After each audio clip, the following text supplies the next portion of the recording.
Welcome to the free fall experiment.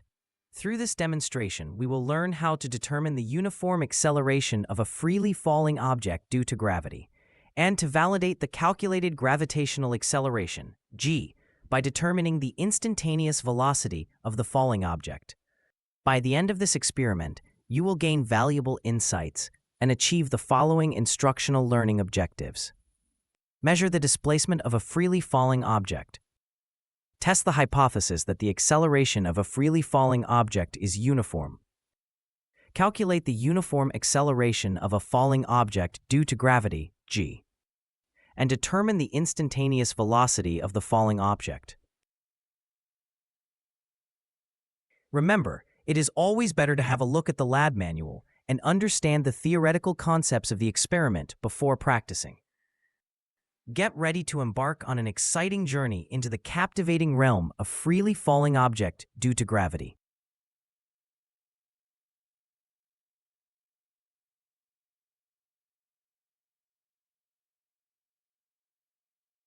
You can track your progress using the progress bar at the top of the page.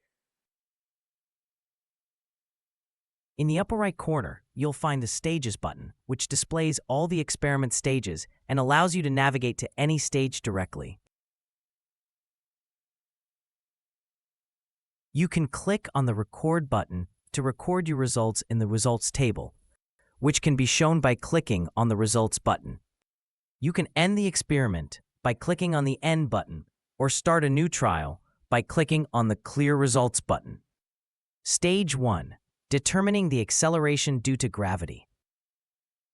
Let's see how to determine the uniform acceleration of a freely falling object due to gravity. Step 1. Adjust the position of the photogate by moving it up or down. Then, record the displacement value h in meters. Beware, once the displacement value h has been recorded, the position of the photogate cannot be changed. Step 2. Switch on the timer at the back by clicking the flip button.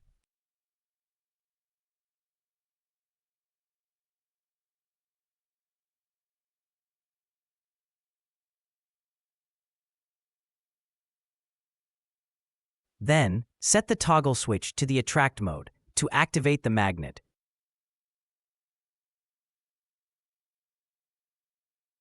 Step 3. Attach the ball to the magnet.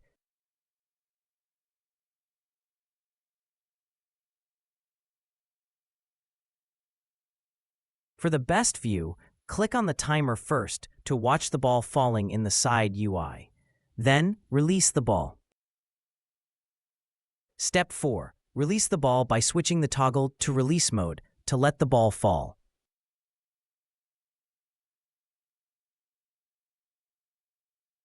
Then, record the time it takes the ball to pass through the photogate.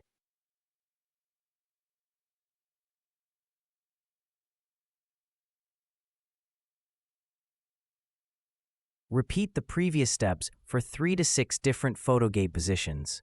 You can end the experiment by clicking the End button after at least 3 trials. Zero the timer by clicking the Clear button. Adjust the position of the photogate by moving it up or down. Then, record the displacement value h in meters.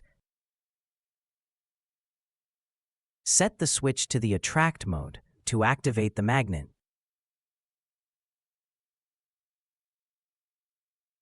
Then, attach the ball to the magnet.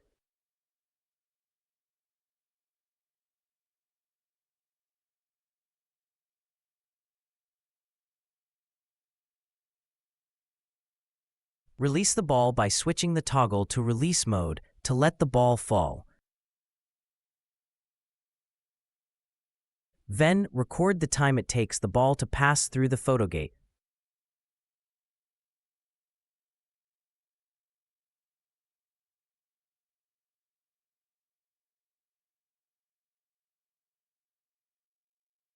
Well done! We have tackled all data required.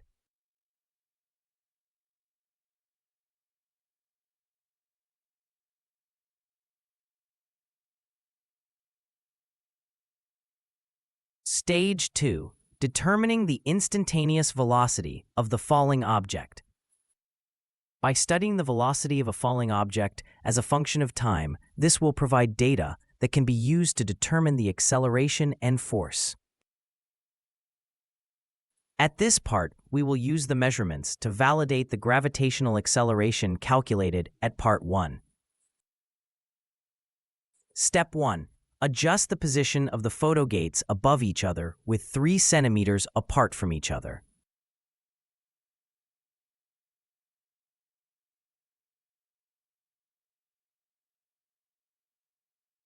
Then, record the displacement value h in meters. Beware, once the displacement value h has been recorded, the position of the photogates cannot be changed. What do you think the terms h and delta s refer to? The height from which the object is dropped and the distance between the photogates. Step 2. Switch on the timer at the back by clicking the flip button.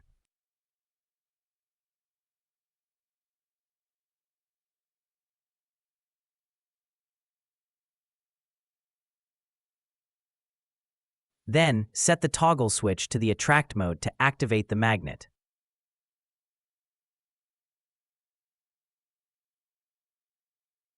Step 3. Attach the ball to the magnet.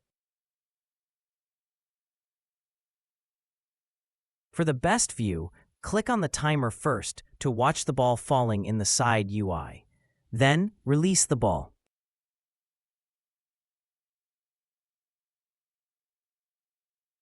Step 4. Release the ball by switching the toggle to release mode to let the ball fall.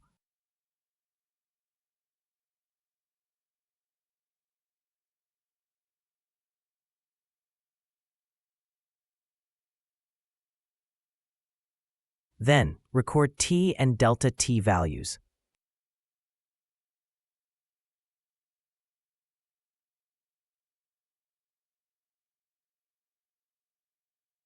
As we have 2 types of time recorded at this part, do you know what is the difference between t and delta t?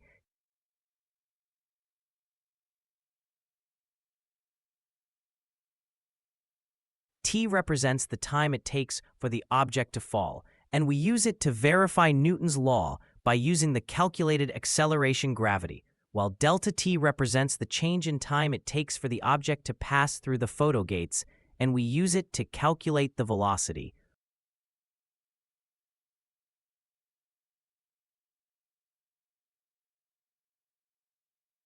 Well done, we have tackled all data required. Now, it is time to make some analysis.